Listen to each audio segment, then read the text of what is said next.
The Thing That Wore My Friend's Voice, posted by u/Cold Campfire Tales 3 years ago. We were deep in the Kaibab National Forest, about 30 miles north of Flagstaff, Arizona. It was late October, cold enough that our breath looked like smoke when we laughed. There were three of us, Jason, Eli, and me.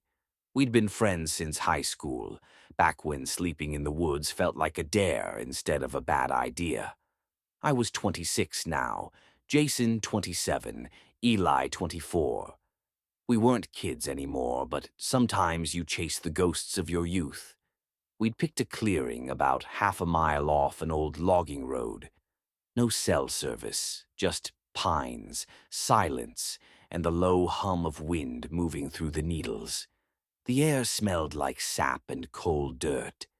The forest floor was soft and uneven, covered in brown pine needles that muffled our steps. A perfect spot for camping, or disappearing. Day 1. The laughs. The first night was easy. We set up camp, built a fire, and talked about the usual stuff. Jobs, exes, stupid things we did as kids. Jason had brought whiskey.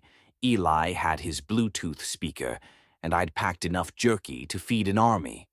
We sat by the fire until the sky went from navy to black, the stars spilling out across the sky like salt. There's nothing like it. That silence, that isolation. It gets inside you. At one point we heard coyotes in the distance, that high-pitched, yipping chorus that sounds half like laughter, half like screaming. Jason made a joke about the locals. If I'd known what was coming, I wouldn't have laughed. Day 2, the voice in the trees. The next morning was cold and gray. We hiked about 5 miles deeper into the forest, looking for a waterfall Jason swore he'd found years ago. Never did find it. By late afternoon, the trees felt thicker, the sky dimmer. Shadows bled together until you couldn't tell one tree from the next. That's when Jason said he needed to take a leak. He wandered off the trail a few yards. We waited. Then 5 minutes passed. "Jason," I called. No answer. "Dude probably fell in," Eli laughed, but his voice cracked a little. Then we heard Jason again, except he wasn't where he should have been. His voice came from the opposite direction. "Hey, come here," he called, casual, almost teasing. We turned toward the sound.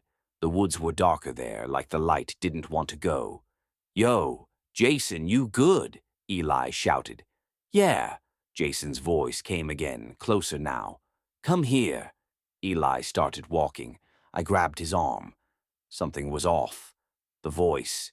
It sounded stretched, like someone was trying too hard to sound human, just slightly off pitch, like when you play an audio file too slow. Then, from behind us, came a sound. A low grunt. Real. Human. We spun around and found Jason crawling out of a ditch, his jeans torn, blood on his forehead. He looked terrified. "Don't go over there," he panted. "It's not me." Nightfall, the thing that called my name. We packed up and headed back to camp before the sun dipped. Jason barely spoke. Said something had watched him from the trees. Said it moved wrong. That night the forest was too quiet. No crickets, no wind, just the crackle of our fire and the sound of us breathing. Around midnight I heard it again. Jason's voice. It came from the dark. "Hey, man. You awake?"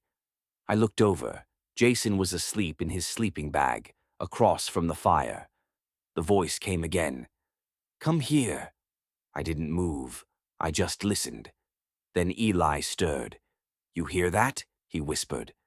Before I could answer, something stepped just beyond the firelight.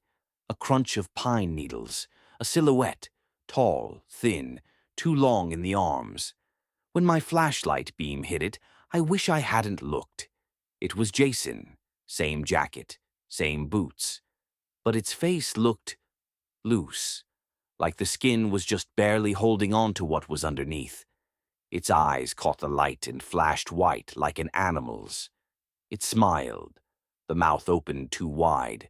Then, in Jason's voice, it said, "You shouldn't have looked." The real Jason jolted awake, screamed, and the thing bolted, snapping through the trees so fast it blurred. The escape. We didn't sleep. At first light, we packed and left everything: tents, food, gear.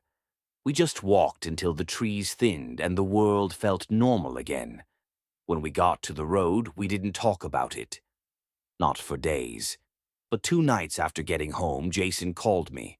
He said he kept hearing his own voice outside his house. "Sometimes it laughs," he said. "Sometimes it whispers your name." I didn't know what to say. A week later, Jason went missing. The cops said he must have gone hiking again. His car was found parked near the same forest road. They never found him. But every now and then, when I drive up north, I swear I see someone standing by the tree line. Same jacket, same build. And if I roll the window down, I can hear him call my name.